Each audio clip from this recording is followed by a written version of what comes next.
Who is Gustav Klimt?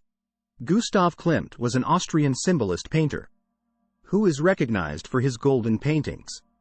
Klimt's essential subject was the female body, and his works are set apart by a candid sensuality. Notwithstanding his allegorical works, which incorporate purposeful anecdotes and portraits.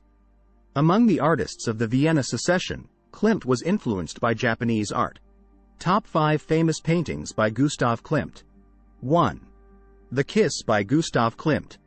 The painting delineates a couple grasping one another, their bodies laced in wonderful robes enriched in a style affected by the contemporary Art Nouveau style. The painting currently hangs in the Österreichische Galerie Belvedere Gallery in the Belvedere, Vienna, and is viewed as a magnum opus of Vienna Secession and Klimt's most well-known work. Gustav Klimt delineates the couple secured in a private grasp against a golden background. The man wears a robe printed with geometric shapes and whorls. He wears a crown of vines while the lady wears a crown of blossoms. She appears in a streaming dress with flower designs. The man's face doesn't appear to the observer, and rather, his face is bowed ready to kiss the lady's cheek, and his hands are supporting the lady's face. Her eyes are shut, with one arm folded over the man's neck. If you have enjoyed the video so far, we would really appreciate it if you would subscribe to our channel. Let's know if you want more videos like this by hitting the like button. Now back to the video. 2. Portrait of Adele Bloch-Bauer I by Gustav Klimt. The portrait was dispatched by the sitter's significant other, Ferdinand Bloch-Bauer, DIT, a Jewish broker and sugar-maker. The painting was taken by the Nazis in 1941 and showed at the Österreichische Galerie Belvedere.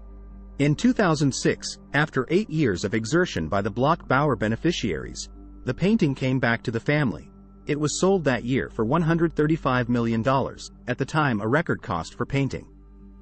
The portrait is the last and most completely delicate work of Klimt's golden phase. It was the first of 2 portrayals of Adele by Klimt. The second was finished in 1912. These were 2 of a few works by the artist that the family claimed. Adele had left Klimt's artworks to the Galerie Belvedere in her will, in spite of the fact that when she passed on in 1925 those artworks were in Ferdinand's ownership. 3. Beethoven Frieze by Gustav Klimt. Beethoven Frieze was painted by Klimt in 1902 for the 14th Vienna Secessionist Show, which was expected to be a festival of the author and highlighted a momentous polychrome model by Max Klinger.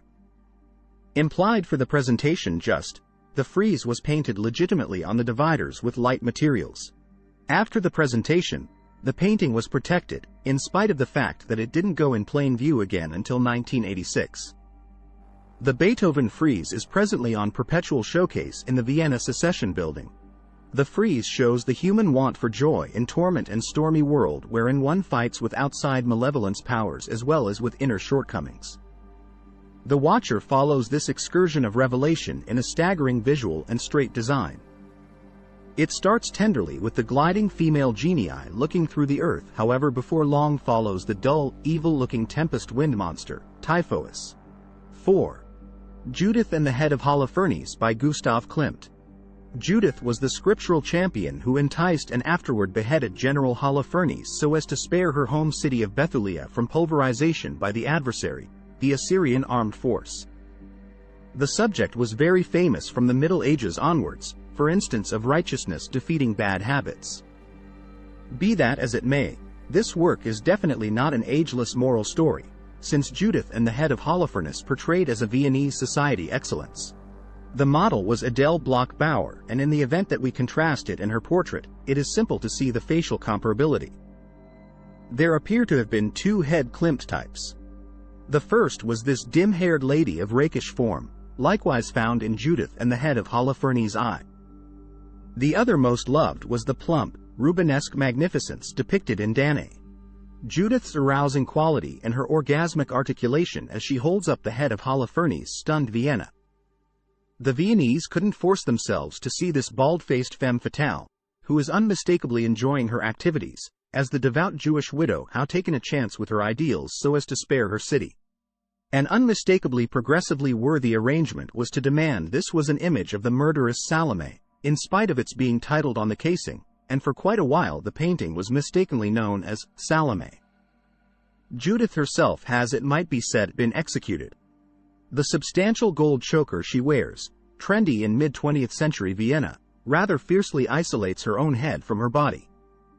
Her garments half disguise, half uncover her body. The adapted gold band at the base of the image looks as though it may be a fancy sew to her piece of clothing, yet at that point cuts over her stomach area like a level belt. The painting was purchased very quickly by Klimt's Swiss contemporary, the painter Ferdinand Hodler, 1853-1918, whose work Klimt much appreciated. 5. Death and Life by Gustav Klimt. Death and Life has two obviously isolated parts. To one side, we see death. Death is portrayed and the exemplary harvester of souls, a smiling skull, shrouded in a dim robe secured with images. The fundamental image we see covering death is that of the cross. To the correct we see life. We see various young ladies lying on a blooming bed. We have seen comparative blossom beds previously. For example, in The Kiss, we see a recently made life, a child, lying in their arms. We see a strong man holding one of the women, and we see a more seasoned lady likewise lying in the gathering. The portrayal along these lines covers individuals, youthful and old, with attention on the grown-ups in their best age. There is an over-portrayal of women in the painting which could allude to women as the wellspring of all life. It could likewise mirror Klimt's inclination for a delineation of women, ideally fairly uncovered. The portrayal along these lines covers individuals, youthful and old, with attention on the grown-ups in their best age. All the subjects are to some degree secured by material bearing various images. Death and life is forever Klimt's focal topics, focal likewise to his peers, among them Edvard Munch and Egon Schiele. Klimt makes of it a cutting-edge move of death, however dissimilar to Schiele.